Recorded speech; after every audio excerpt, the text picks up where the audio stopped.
Of course, we've paired up with SteelSeries for this event. Use code Paladins20 on the SteelSeries website for 20% off any purchase. Some exclusions apply, of course, but some great quality gear over there at the SteelSeries store. And back here for the finals of your MSI, I'm Dolson. Joining me on the desk for the finals, of course, none other than Gormizer. The duo sticks together for the rest of the day. We've had a chance to calm down, catch our breaths, but Gore, Penta are in the finals. Penta are in the finals, and they're up against a team that they have been, admittedly, again, scrimming against. NIP, Na'Vi, when they go back home, they can't scrim most of the teams that are over here, whether they've moved or if they're playing. So to help with ping issues, Penta, Sour Team, they're the top two on the list. They're the ones that come through. And so the reason Penta's so good is the same reason NIP should be a little scared right now, honestly. That's true. I mean, they steamrolled through Na'Vi, one of the other teams that they're used to scrimming. Could do the same to NIP. You have to be careful. I mean, this is an interesting dynamic in that it's one thing for a, quote, minor league team to make a run. You know, maybe you upset the first team you come up against, all of that. But they're going against arguably, not arguably, the best team in the world. They stand at 12-2 in the Premier League. Yep. And if Penta beat them convincingly, I don't know what you think. I mean, and I think Spud said it very well when we were talking to Virtus Pro. I mean, this is a minor league team in name only. They're playing like a Premier League team, but technically they are in the minor league. But the skill, the composure that they've shown this week, and hopefully into the finals is Premier League level. It's just that moment of curse those technicalities, right? When it comes down to it. Like, I mean, Penta has been ridiculously good, and I think they're going to continue being ridiculously good. There were a couple of slip-ups during that last set, and I honestly think it's just specifically how they played. Like, Ice Mines, that was very, very convincingly Virtus Pro, right? Yeah. And so you have to look at those kinds of moments as, is that just a really bad map for you? Did you mess something up? And now is the time more than ever to learn from them or to ban it out and be like, you know what, we're not going to go there. Gore, I have to ask. This is not a question I thought I was going to ask this week. How did NIP beat Penta? That, you know, that's actually, it's funny because based on the interview, you know, they just gave, they were actually talking about the fact that NIP are incredibly flexible, that NIP are kind of random in some of the times what they pick, so you don't know how to lock them down. I feel like Penta has the same thing. Like, Simzo, if Maeve is banned out, he's like, cool, I'll play Pip. If Maeve and Pip get banned out, cool, I'll play Eevee. Like, they have that flexibility as well, so I think this is going to be a very elastic set between these two teams. Well, they've had a little bit of downtime, but I'm sure they're feeling good. Just to see how they're feeling, let's send it down to one final interview for this MSI. Evan, standing by. Well, we're in the NIP booth here getting ready for what will be the last game of the tournament, last set of the tournament, so to speak. Don't know how many games it will be. I'm standing by with Bird, and Bird, this has been a journey for you guys. I mean, just some thoughts from you. We already have seen all the games so far, so we know a lot about the play, what's been going on, but what are your general thoughts going into this? I mean, hopefully we're looking for a quick 4-0. I need to go back to the hotel and do some laundry, so that's the goal. So, you know, there's a little bit of levity in here. Still some laughing, not too serious, but I can tell focused, seems like, in the room. What's the experience watching Penta do what they've done? Are you, a little more nervous than when you first started? I mean, it seems like they have lived up to their potential. I don't know about that. I mean, I feel like all the teams this week, across the board, even on our side of the bracket, have been underperforming a lot, except hopefully us. So I'm not too worried that they're living up to their quote-unquote potential, but we'll see with the set. Well, there's a lot to unpack in all those statements, but the one thing it seems like is you guys are confident and, of course, ready to go ahead and do it. It'd be a tremendous way to end your season, which has been phenomenal. So good luck, man. Congratulations on getting here, and we'll see what happens. Let's send it back to the desk and get the final started. I'm excited, feeling cool, calm, and collected, as always, is Bird down there in the interview booth. It's going to be a fun one, Gore. I mean, these are two teams who have ripped through the rest of the NIP, or the rest of the MSI, matches that they've had. Both of them, I guess, Penta dropped 2 maps, technically, one to Sour Team in the finals, and NIP have only dropped one because they 3-0'd and then 4-1 today. So, I mean, these the momentum, the aggression, the play style of these two teams, seemingly similar. Timbermill, Frozen Guard, off the table. Splitstone, Quarry, Ascension Peak join them as well. Bright Marsh is where we're going to head for map number 1. Penta looked convincing on Bright Marsh up against Virtus Pro. And this actually is an interesting matchup because Bittner and Simsaloo both have such potent pips that for the first time seemingly ever, in this split. We're going to have a contested pip pick where it's you have to have an answer to Simsalu's pip, or you have to have an answer to the pip on the opposite side for NIP. It's a lot to look at. I would imagine that's going to be a key chess piece here in some of these pick ban phases. Traditionally the saying is don't give NIP Torvald, but you got to be careful giving it to Penta as well. Well, I'm going to throw it out there. 2 times so far since NIP has started playing, since they've only got the 2 sets. They've gone to Brightmarsh. They've gotten Torvald. And I don't know if there's, a correlation here, but they tend to win Brightmarsh right now. Yeah. And I think that it might have something to do with this.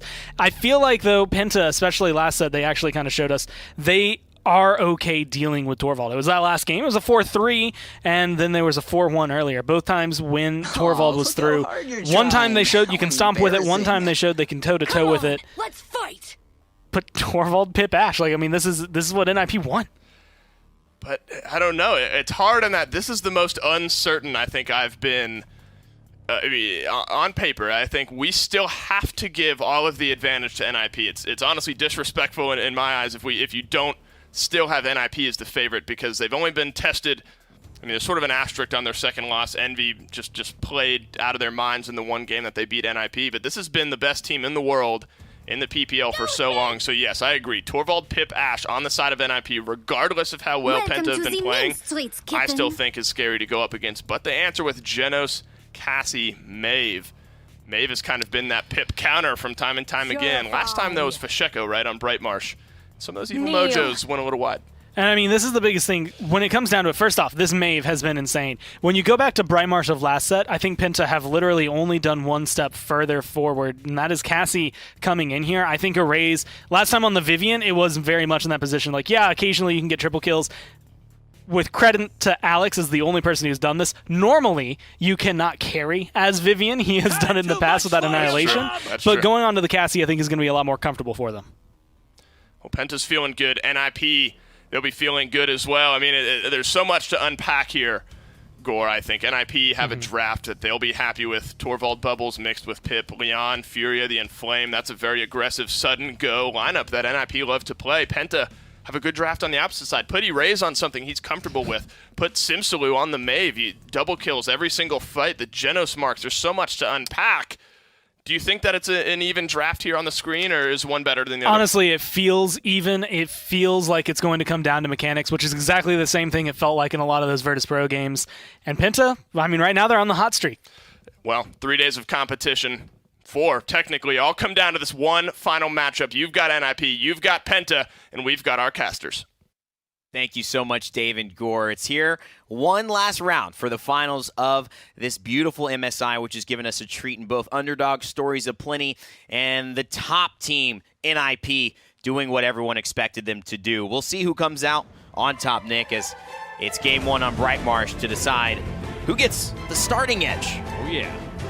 And I gotta admit, they're 5 good champions, but I don't know if they're necessarily very good together for Penta. Sure. When I look across the board, I see double point tank, but backed up by a Genos. And then I see, okay, well, this Luminary is going to be good for this backline, right? Not necessarily. I think the Torvald combination with this Leon is going to overcome it. You have burst healing from Pip to keep up with this character that's going to just look to rip them apart. And there's no one to make space for this Cassie or this Maeve. I don't know how Penta are going to get this one done. Well, really smart play. That's what you can expect from both sides, and they'll be working these angles as best as possible. And Simslu actually going to take that extra jump and just go over to the far side. He's now starting to get that soft surround going, which Kresnik was talking about, as Alex forced into 166 health and a little bit of a hole himself. He's going to get bailed out, but Tenor finds Simsy. Maybe got a little over-aggressive on that backside. Oh man, and another wombo combo comes through. This is going to fall apart slowly but surely for Penta. The way they bring this one back. I appreciate the effort, though. They did not go immediately to the point. They kind of recognized that NIP is going to walk all over us if we let them. So we saw a little bit of a stand taken by Barrick, but ultimately we didn't get to see it. I hope maybe there's a replay or something, but that solo kill from Tenor onto Simslo is a big thing. Simslo died a lot in that last set. He's going to have to be much cleaner if they stand a chance, if they want to stand a chance against NIP. NIP already talking about how they wish this could be an easy 4-0. Bird's got to do some laundry And there's some jokes to that. There's a little bit of trash talk to that. It's all insinuated in terms of their confidence coming into this matchup. And they should be. This is a team that, you know, is in a place that they've been before. A lot of these guys have been minor league guys, and they're in the PPL, and they're dominating. And they know what that means as far as World Championship Paladins. But Penta have made a historic run here, Nick. And it seems like there's still a chance. I don't know what it is. Hasn't really shown up here in Bright Marsh, but just feels like their story isn't quite over yet. Agreed. This just, again, it's not the draft. I'm not going to call it before it's over, but this is not the draft for me. They talked a lot about the draft specifically. I truly believe in my heart of hearts you are not going to outdraft NIP at any point in this. So focus on getting what you want to get and putting something together that's good for you. And that's the big key here as well. Array's doing a good job min-maxing, but the Inflame for Bird is really just to set the tone. And Crunt's going to have to go down here based on the pressure coming through from multiple members of NIP. The stagger will happen, but it will most likely just be a quick finish off for Penta, as now they have to get back as a group of 5. 1:11 left as the kind of final push upwards on that slope of Bright Marsh starts to be crested, as NIP with a Hyper Beam in hand could also try to find a bunch of creative ways to create some space and push this in. Well, a minute left to do so. Ultimates to work with. Hyper Beam is lethal at this spot on Bright Marsh, and almost this spot alone. A big seismic crash to the backline kind of before the fight even gets started. Big defensive resources spent by Penta, and NIP are happy to take that L and get those 2 big ultimates out as well. And that forces Bolko to the low ground, and he can't get back up to that high ground. That was a huge win, and Diggy Dog just created enough space on both sides. He just pushed them both out of the way and said, let's let this payload roll through. No kills needed there. That's not good. That's 2 big frontline ultimates popped for Penta and NIP. I think they might have asserted dominance. I don't even know. They might have used nothing. It was literally just a kinetic burst to the shoulder bash.